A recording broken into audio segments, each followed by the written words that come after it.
આગામી 17મીએ વડાપ્રધાન નરેન્દ્ર મોદીનો જન્મદિવસ હોય જેને લઈ સુરતમાં પશ્ચિમ વિધાનસભા વિસ્તારમાં ધારાસભ્ય પૂર્ણેશ મોદી દ્વારા તૈયારીઓ શરૂ કરી દેવાઈ છે। વડાપ્રધાન નરેન્દ્ર મોદીના આગામી 17મીએ આવી રહેલ જન્મદિવસ પહેલા જ સુરતમાં તૈયારી શરૂ કરાઈ છે। સુરત પશ્ચિમ વિધાનસભા વિસ્તારમાં વડાપ્રધાન નરેન્દ્ર મોદીના જન્મદિવસ નિમિત્તે 2500થી વધુ વેપારી ડિસ્કાઉન્ટ સ્કીમ જાહેર કરશે। 2% લઈને 100% જેટલું ડિસ્કાઉન્ટ અલગ અલગ પ્રોડક્ટ પર વેપારી લોકોને આપશે। આ યોજનાના પ્રસાર પ્રચાર માટે આજે 350 કુલ વાહનોમાં બેનરો લગાવાયા છે। પશ્ચિમ વિધાનસભા વિસ્તારમાં આવેલ મંદિરોમાં વડાપ્રધાન નરેન્દ્ર મોદીના જન્મદિવસની પૂર્વ સંધ્યાએ મહાઆરતી યોજાશે। ઉપરાંત પશ્ચિમ વિધાનસભાના તમામ ગણેશ પંડાલોમાં પણ મહાઆરતીનું આયોજન થશે। આજે આપણે જહાંગીરપુરા મુકામે નક્ષત્ર નેબુલા એપાર્ટમેન્ટની બાજુમાં રોડ ઉપર એકત્ર થયા છે, જેનો મુખ્ય હેતુ 17 સપ્ટેમ્બરે આદરણીય પ્રધાનમંત્રી શ્રી નરેન્દ્રભાઈ મોદી સાહેબના જન્મદિવસની ઉજવણીનો પ્રચાર અને પ્રસાર અર્થે સ્કૂલની 350થી વધુ વાન અહીંયાથી આપણે એને ઝંડી આપીને પસાર કરાવી છે।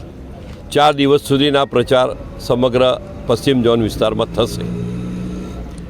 આના માધ્યમથી ખાસ કરીને 17 સપ્ટેમ્બર અને આગલા 3 દિવસ એટલે કે આજથી 14 તારીખ, 15 તારીખ અને 16 તારીખ લગભગ રજાનો માહોલ છે, તો જેને કારણે વેપારીઓને અપીલ કરાઈ છે કે આ 4 દિવસમાંથી કોઈ પણ એક દિવસ, કારણ કે ગણેશ વિસર્જન પણ છે 17 સપ્ટેમ્બરે, તો કોઈ પણ એક દિવસ, 2 દિવસ, 3 દિવસ કે 4 દિવસ ડિસ્કાઉન્ટનો લાભ આપે।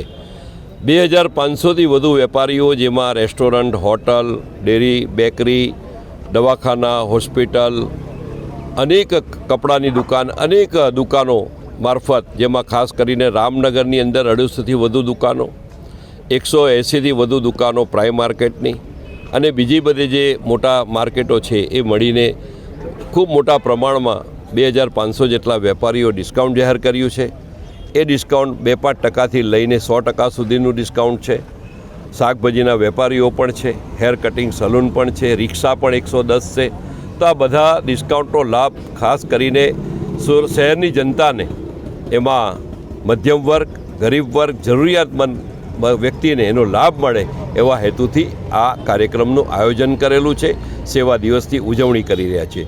સાથે સાથે સાર્વજનિક ગણેશ ઉત્સવ પણ હોય, જેને કારણે આપણે 374 જેટલા ગણેશ મંડપોમાં આગલે દિવસે એટલે કે પૂર્વ સંધ્યાએ 16 તારીખે સાંજે મહાઆરતીનો કાર્યક્રમ, કે જેમાં અપીલ કરાઈ છે કે આદરણીય પ્રધાનમંત્રી શ્રી નરેન્દ્રભાઈ મોદી સાહેબના જન્મદિવસે એમના દીર્ઘાયુષ્ય માટે પ્રાર્થના પણ થશે। આ ઉપરાંત 51 દેરાસરોમાં અને 65 જેટલા મંદિરોમાં પણ આગલે દિવસે મહાઆરતીનું આયોજન પણ કરવામાં આવ્યું છે।